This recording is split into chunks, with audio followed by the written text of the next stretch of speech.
Ms. Clancy, on docket 2359CR153, the court has a complaint charging you under 265 Section 1, Count 1, murder, juvenile 1. Count 2, 265 Section 1, murder, juvenile 2. Count 3, 265 15D, big A, strangulation or suffocation, juvenile 1. Count 4, 265 15D, big A, strangulation, suffocation, juvenile 2. Count 5, 265 15D, big A, strangulation or suffocation, juvenile 3. Count 6, 265 15A, big A, assault and battery, dangerous weapon, two-way exercise rope, juvenile 1. Count 7, assault and battery, 265 15A with a dangerous weapon, two-wit exercise rope, juvenile 2. And count 8, 265 15A, assault and battery, dangerous weapon, exercise rope, two-wit, juvenile 3. Man, the plea of not guilty will be entered. Please be advised while this case is pending, any violation of state, federal, or local law may result in bail being revoked and be held without bail. Commonwealth, I'll hear from you first. Thank you, Your Honor. The Commonwealth is requesting that the defendant be held without bail based on the facts of the case, the strength of the Commonwealth's case, and the potential penalty. On Friday, January 27, 2023, using an erasable whiteboard because she was still temporarily intubated, one of the first questions that Lindsey Clancy asked was, "Do I need an attorney?" She knew that she had murdered her children, and she had the clarity, focus, and mental acumen to focus on protecting her own rights and interests. The following is a summary of the events that led to the murders of Cora Clancy, Dawson Clancy, and Callan Clancy. On the morning of Tuesday, January 24th, 2023, the defendant took her 5-year-old daughter Cora to the pediatrician's for an appointment. She interacted with a receptionist, nursing staff, and a doctor. There were apparently no issues with the defendant's demeanor or behavior as she completed the appointment and was allowed to leave with Cora without any issues or concerns. When she returned home, she went outside with Cora and her 3-year-old son Dawson to play in the snow. They built a snowman. The defendant sent photos to her mother and to the defendant, to her husband. She texted with them. Nothing in the text was out of the ordinary or any sign of any distress or trouble. Back inside later that day at 4:02 p.m., the defendant searched on her phone Kids Miralax. She then searched at Takeout 3V via her cell phone at 4:13 p.m. Immediately after doing that, she used Apple Maps on her phone to determine how long it would take someone to drive from her home in Duxbury to 3V Restaurant in Plymouth. So she would know how long someone would be gone if they ran that errand. She next went on the CVS website at 4:47 p.m. and then called CVS on Summer Street in Kingston. She spoke to the manager of CVS and asked if they had the Kids Miralax. The manager told her no, but they had other similar medications. According to the manager of CVS, her voice did not sound slurred or impaired in any way. She had no trouble understanding the defendant, and it was a perfectly normal conversation. At 4:53 p.m., the defendant texted her husband, who was working in his home office in their basement. She texted, "Any chance you want to do takeout from 3V? I didn't cook anything. It's been a long day." This was an unusual request, as when the family ordered takeout, they'd usually go somewhere closer to home, but it was a place that they had been in the past. Patrick Clancy texted back yes, and then the defendant asked him to check the menu. At 5:06 p.m., the husband texted the defendant asking what she was going to get. She responded, "A Mediterranean power bowl." She spelled it correctly, and it was something that was on the menu. He then told her that he wanted the scallop and pork belly risotto. At 5:10 p.m., the defendant called 3V Restaurant to place the order. She got the order correct. She gave the correct name for pickup, Patrick. The hostess who took the call said there was nothing out of the ordinary about this call. She was able to understand the defendant, that her voice was not slurred or impaired in any way. At 5:15 p.m., Patrick Clancy headed out the door to run these errands at the defendant's request. As he left, she texted him Pedialax liquid stool softener. Surveillance footage shows Mr. Clancy at CVS on Summer Street in Kingston at 5:32 p.m. He goes to the medication aisle, the children's medication aisle. Phone records show that he called the defendant at 5:33 p.m. and she did not answer the phone. She then calls him back at 5:34 p.m. and the call lasted 14 seconds. He's there at the store unsure of which medication to get, and she tells him exactly what she wants. He had no issues communicating with her. It was a completely normal call, although he did mention that she seemed like she was in the middle of something. He is on surveillance footage during this time, exiting that aisle and appeared to be using his phone. He then heads to the register, makes his purchase, and leaves the store at 5:37 p.m.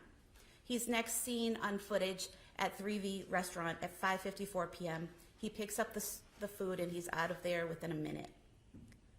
When he arrives home, the first thing he noticed was the silence. He did not see or hear the defendant or the children. He actually called her cell phone at 6:09 p.m. looking for them, and she did not answer. He went to their bedroom on the second floor and the door was locked. He was able to open it, and when he looked inside, he saw blood on the floor in front of a full-length mirror and the window open. He immediately runs downstairs and into the backyard, where he finds the defendant laying on the ground. She appeared to have cuts on her wrists and neck, but he stated to 911 that those wounds were no longer bleeding. She was conscious. He called 911. During this time, he asked the defendant, "What did you do?" She responded to him, "I tried to kill myself and jumped out the window." During the 911 call, Patrick can be heard asking the defendant, "Where are the kids?" He later told police that she replied, "In the basement." So immediately after this happened, she knew what she had done and she knew where the kids were. When EMS arrived, he asked them to stay with her so he could go find his kids. The 911 call kept going. Patrick can be heard on the 911 call entering the home and heading to the basement. At one point, he calls out, "Guys." He can then be heard screaming in agony and shock as he found his children. His screams seem to get louder and more agonized as the time passes. Cora and Callan were on the floor in the den area of the finished basement, which is to the left when you walk down the stairs, while Dawson was alone on the floor in his father's home office, which is to the right when you go down the stairs. Each child still had the exercise band that was used to strangle them tied around their necks when their father found them.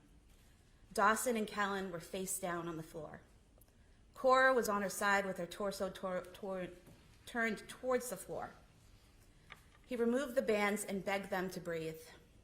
He continued to scream uncontrollably and screamed for officers to come to the basement. The dispatchers are hearing this and they send help down to the basement, and when they encounter Patrick, he yells out, "She killed the kids." The police rushed the children to ambulances that brought them to the hospital, and unfortunately, Cora and Dawson were declared dead at the hospital. Callan was med-flighted to Boston Children's Hospital. Medical staff was able to restart his pulse, but not his brain activity. He was placed on life support for several days before passing away. The defendant was transported to South Shore Hospital and then to a Boston area hospital where she remains. She sustained several broken bones in her back and her rib cage. The police were able to find several notebooks in the defendant's home pursuant to a search warrant, and also notes on her phone that were similar to journal entries. In the months, weeks, and days preceding January 24th, 2023, the defendant meticulously detailed her daily activities, her children's lives, her mental state, and her medication use. Her writing was clear, precise, and articulate. She never indicated that she was hallucinating, delusional, or had disordered thoughts or speech. In all of her writing, she appears to know who she is, where she is, the date, and with whom she's interacted. She wrote a note on her phone the day before killing the children, stating that she had, quote, "a touch of postpartum anxiety," end quote, around returning to work. She wrote that her psychiatrist had prescribed medication to help her. The defendant was initially diagnosed, according to her husband, with generalized anxiety disorder. She was then evaluated at the Women and Infant Center for Women's Behavioral Health in Providence, Rhode Island on December 20th, 2022. There, after an evaluation, she was told in the presence of her husband by psychiatrists that she did not have postpartum depression and that she had no symptoms of postpartum depression. She wrote in her journal that at times she had suicidal ideation in December of 2022, and she also told her husband that she had suicidal thoughts and on one occasion had thoughts of harming her children. but she did not write or voice those thoughts after a stay at McLean Hospital. When she had those thoughts, she consulted with a psychiatrist and with her husband, and then she committed herself to McLean Hospital on January 1st, 2023. She was discharged by the hospital on January 5th, 2023, and the hospital did not file any paperwork at that time attempting to have her committed as a danger to herself or others. She also kept meticulous and detailed daily medication logs in a diary that she wrote. She detailed that she had difficulties with each of the medications that were prescribed to her. And when she had issues with those medications, she detailed how her doctor had her stop that medication or wean off of it and then try something else. They were trying different medications to see what would work for her, what would benefit her.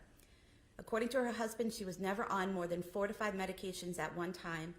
And at the time of the murder, she was taking only 3 medications.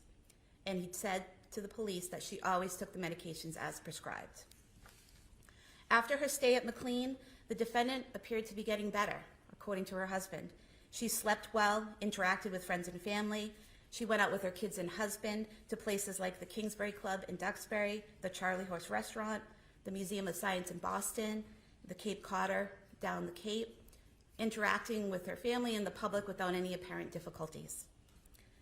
She even stayed alone with the children on several occasions without any issues in January of 2023. Her husband asked her in mid-January, "Are you still having suicidal thoughts?" And she said no. The defendant's parents visited the family the weekend of January 21st, 2023. They interacted with the defendant in person. The defendant was able to run errands while her mom watched the children. She texted back and forth with her mother, and there was nothing out of the ordinary about these text messages. In fact, the defendant texted her mother on January 22nd, 2023 to ask how her ride home went. During this conversation, the defendant's mother wrote, quote, "Enjoyed seeing everyone this weekend. Nice to see you doing better," end quote. On the night of the killings, Patrick Clancy was interviewed by the police at Beth Israel Deaconess Plymouth Hospital. He told the police that the defendant was having one of her best days. She was smiling and happy, and there was no indication that she was going to harm the kids. No one at all described her as acting like a zombie in the days leading up to the murder or on the day of the murders themselves.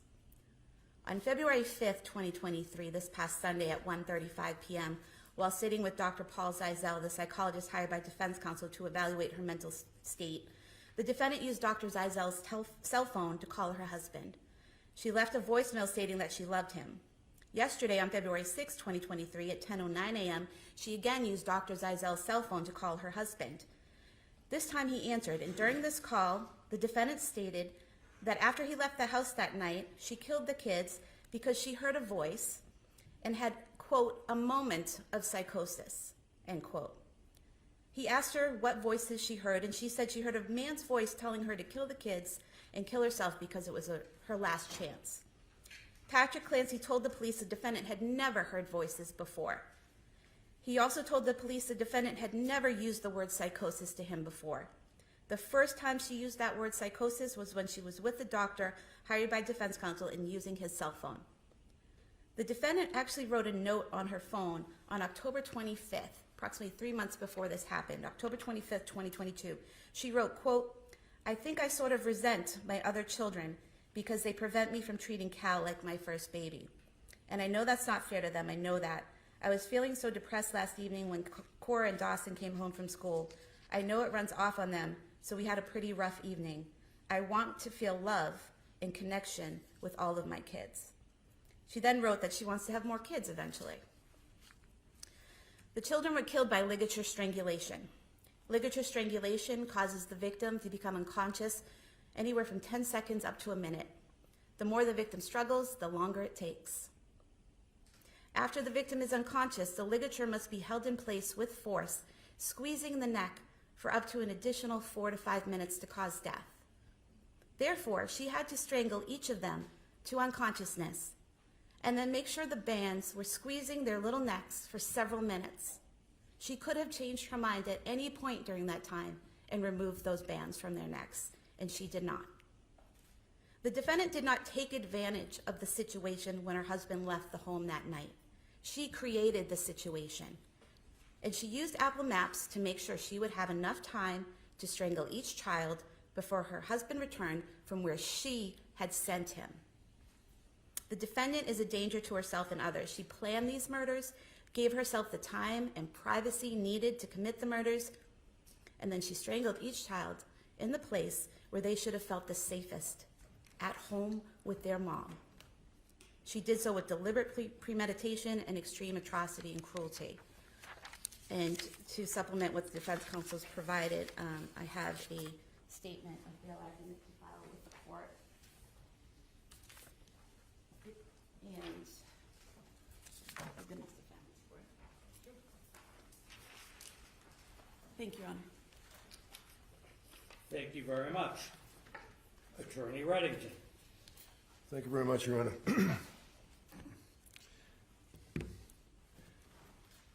Your Honor, my request is that the court not enter what I would suggest is an inhumane order, ordering this woman to be incarcerated. We all know, as people that work in the system, that jails and prisons are woefully deficient in medical care of the most basic type. We all know that this is an individual, as Your Honor knows from Dr. Ricard's letter, who is in dire medical condition. We all know that this woman is, as counsel concedes apparently, a danger to herself. I question whether she would ever make it to a trial. She's suicidal. She's extremely emotional. However, she's unable, and has been unable, to express any happiness or sadness or cry. And in fact, sometime about a month or two ago, she made the comment, "I just wish that I could feel something." Now, our society fails miserably in treating women with postpartum depression or even postpartum psychosis. It's medicate, medicate, medicate. Throw the pills at you, and then see how it works. If it doesn't work, increase the dose or decrease the dose. Then end up trying another combination of medications. We're talking a relatively short period of time from when that baby was born in October up until January, when this incident occurred, Your Honor, that she was on such significant dosage of medication. Your Honor knows that Cora was born in 2017. It was a very uneventful, normal pregnancy and delivery. No issues afterwards as far as anxiety. Dawson was born in 2018. Again, it was a normal birth. She had no significant issues as far as anxiety. She did have to have stitches and she was sore, and that was about it.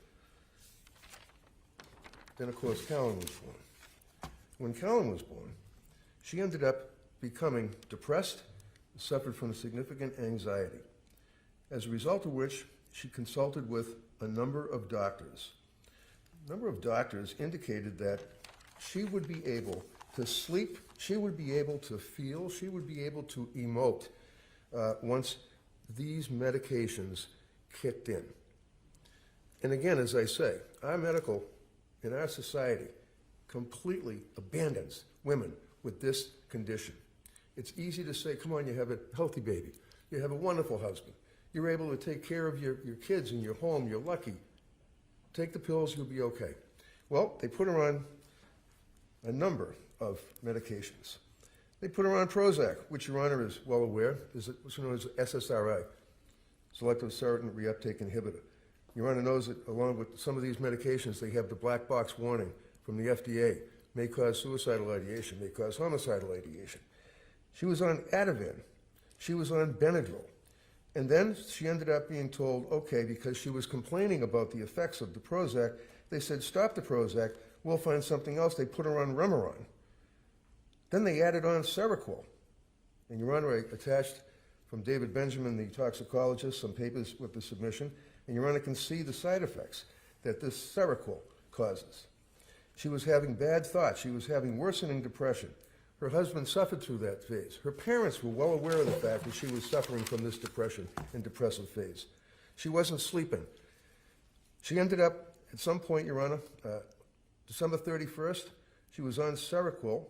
They told her then the Valium would be stopped. She was a shell of herself, no personality.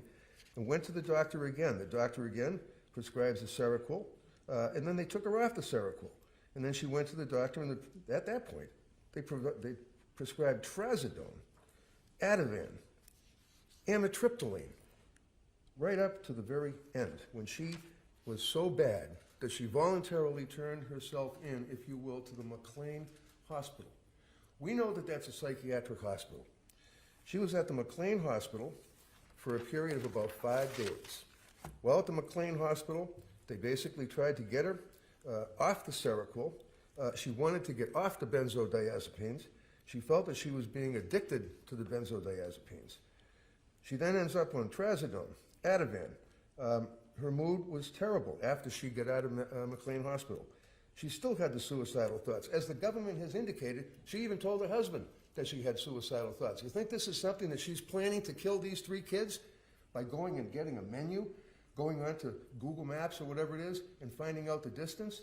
When she tells her husband she's having suicidal thoughts, probably a month prior, thoughts of hurting her children, they go to the doctor again, and she's on the medications, on and off, on and off. This is a significant issue between the postpartum depression as well as possibility of postpartum psychosis that is pretty much ignored. But nevertheless, with the overlay of the SSRIs and the history, and Your Honor has some emails and things that people would reach out to me from all over the world indicating that their daughter had the same problem, that they had the same problem. Your Honor is well aware that many times when people are on Prozac or on SSRIs, workplace violence, homicides, family homicides. This is clearly a tragic, which is a word that's used too much in the criminal justice system, but this really is a tragedy, this case. So we have, obviously, I would suggest, a very good defense for this young woman. She's 32 years of age, Your Honor. She met her husband. He was the love of her life. They got married. Wonderful young couple, and as counsel noted, she always wanted to have kids, always wanted to have babies. She's a nurse. She went to be a midwife because she wanted to help other women that would be in having babies, but didn't want to have all the medications. She was not a big medication person. Your Honor saw, I think there's probably close to 50 letters that have been submitted to you, and I know you read every one of them. The incredible outpouring of support by other nurses that work at Mass General Hospital.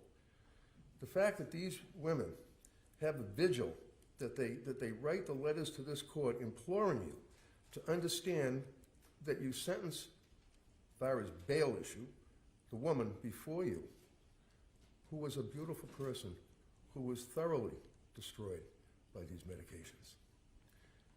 That's for another day, obviously. A bail issue, bail argument. Your Honor is well aware under Commonwealth versus Vasquez at 481 Mass 750, Supreme Judicial Court indicated that this court, or the court, has vested in sound discretion of the bail judge. And the main considerations would be obviously the usual bail considerations: nature and circumstance of the offense, likelihood of success on the defense, roots in the community, and of course, as in Vasquez case, as well as Commonwealth versus Herring, 489 Mass 569, defendant's risk of flight.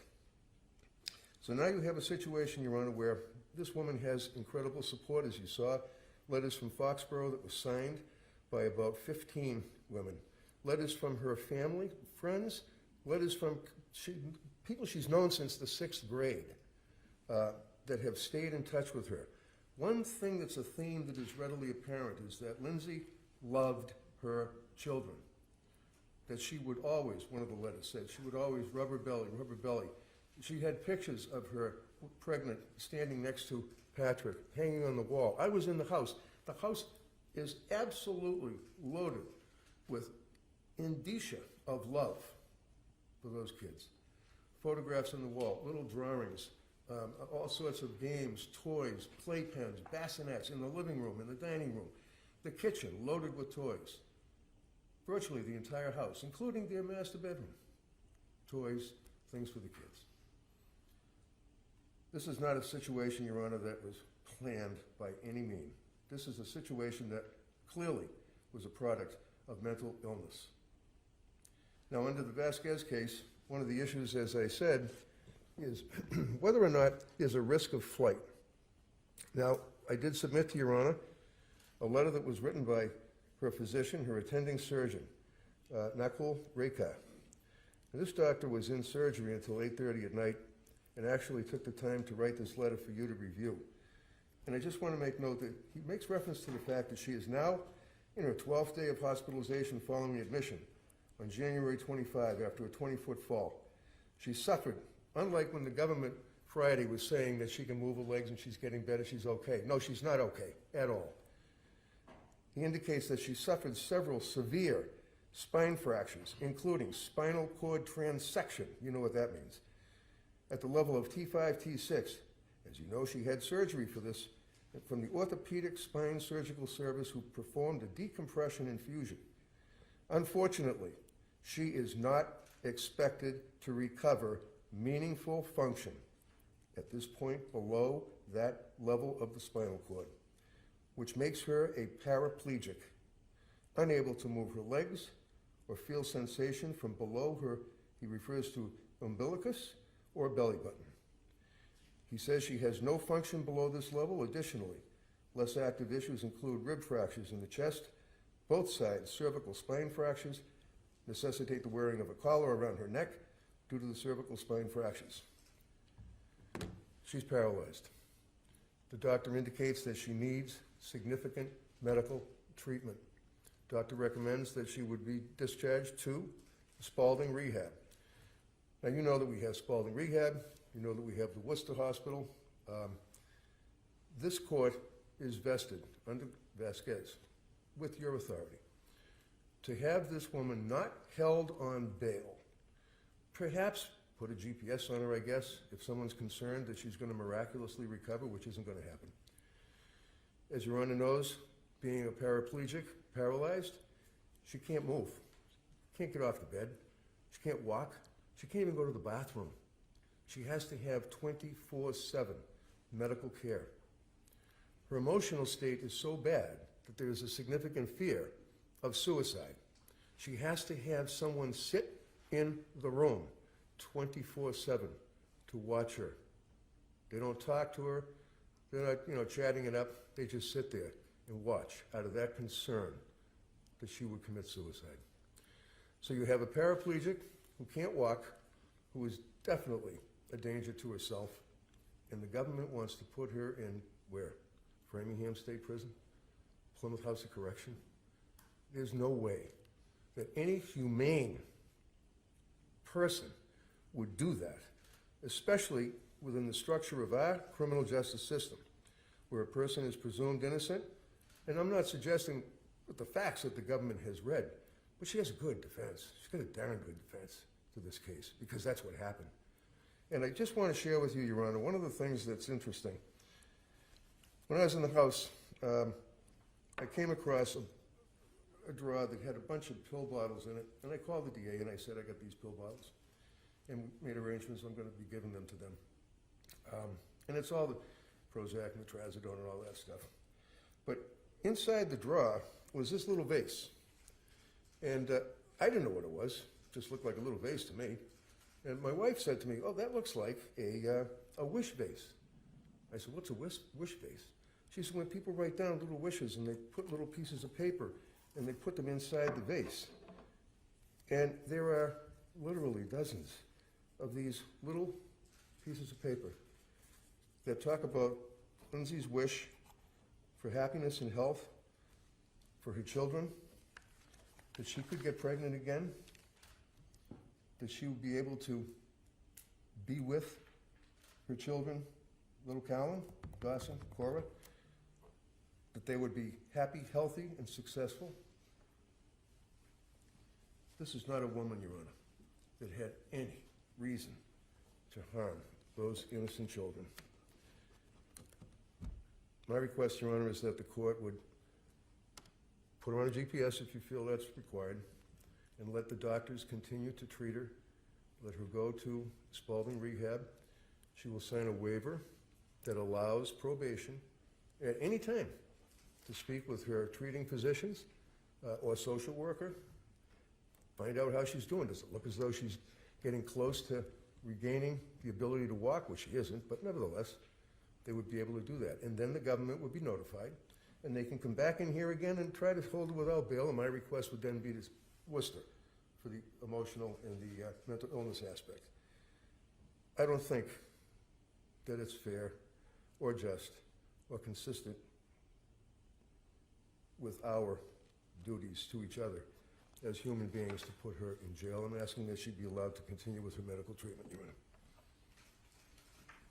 Your Commonwealth?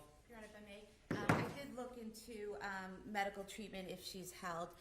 We were under the impression we had received information before that she could move her legs, but then we learned updated medical information that she, for the time being, is paralyzed from the waist down.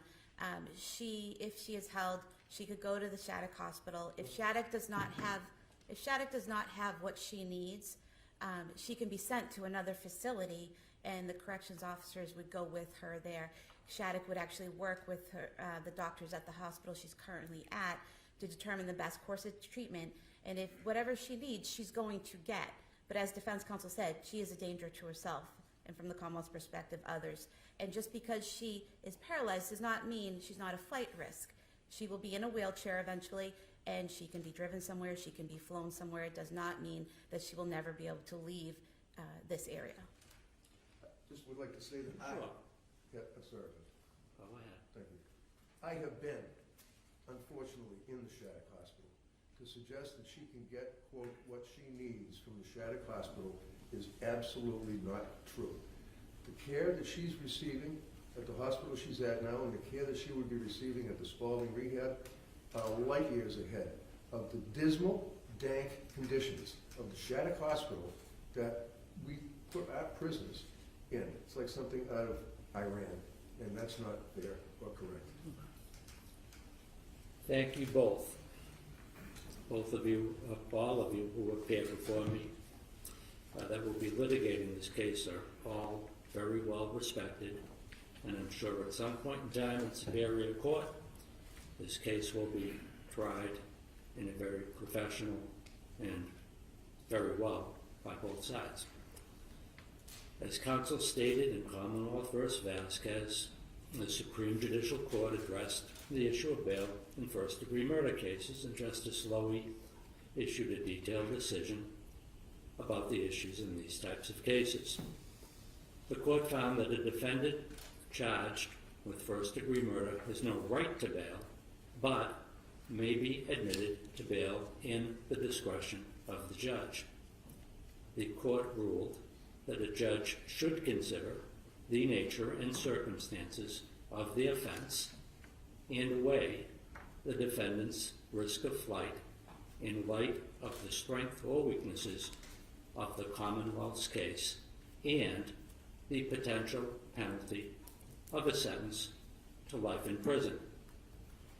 The court further noted that appropriate considerations for a judge would include the defendant's family ties, financial resources, length of residence in the community, character, mental condition, record of conviction, appearances at court proceedings, or any previous flight to avoid prosecution or failure to appear at any court proceeding. It is important to note that the purpose of bail is not to impose punishment. The court has conducted a careful review of the details of the case and the defendant's history. The court's reviewed the filings that have been made, as well as letters submitted by counsel for the defendant and the update that was received from her attending trauma surgeon. The factual allegations in this case are both horrific and tragic. The potential penalty faced by the defendant, if convicted, is severe. The defendant has no criminal history. She does not even have a driving record. There is no evidence of any history of any abusive behavior by the defendant. The defendant was raised in New England and has extensive ties to the local area. She has an extremely supportive family. She had worked for several years in a local hospital, and a number of co-workers have written letters in support of the defendant and her character. She's described in these letters as an exemplary worker, colleague, and friend. In the letter submitted by her attending trauma surgeon, she has extensive injuries that will require long-term inpatient rehabilitation. Weighing what the doctor has written and the facts from the defendant's current condition, the court finds that there is minimal risk of flight given the defendant's circumstances. The court is going to make the following order on bail. The defendant shall remain in her current hospital until medically cleared to be moved to a new facility. As a condition of bail, the defendant is ordered not to leave the hospital until discharged to a new facility. The defendant shall provide notice to probation 48 hours in advance of any transfer to a different facility. Based on the letter of the doctor, it would appear likely that she would be sent from the hospital setting to a 24/7 rehabilitation facility, like the Spalding Rehab. As a condition of bail, if sent to a 24/7 rehabilitation facility, she is ordered to remain in that facility, with the exception of if she needed to be transported to a different medical facility or a hospital for an additional MRI or something like that. The defendant shall continue to receive mental health treatment while hospitalized and sign releases for probation to monitor compliance with counseling. In the event that the defendant were to complete services at a 24/7 rehab and complete that care, the court would hold a further hearing as to whether or not the defendant were in need of further mental health treatment that would need to be done in an inpatient setting, or whether or not the defendant's mental health care could be provided in a residential setting. The court would direct court clinician, court doctor, to consult with the defendant's mental health providers to conduct this evaluation at the appropriate time in the future. If the defendant were in a position that she was going to be discharged to a residential setting, both sides would have the opportunity to be heard further. Any discharge in a residential setting, the defendant would be subject to home confinement with appropriate electronic monitoring to monitor home detention. There would be exclusions that would be available if the defendant needed to attend medical or rehabilitation appointments, counseling sessions, or religious worship sessions. The court would have probation visit any proposed residential setting prior to the defendant being discharged to that type of a setting to ensure that such setting was appropriate and safe. The defendant is ordered to surrender her passport to probation. In the event that the defendant does not have a passport, she is prohibited from applying for a passport. The court is not going to set any monetary bail at this time.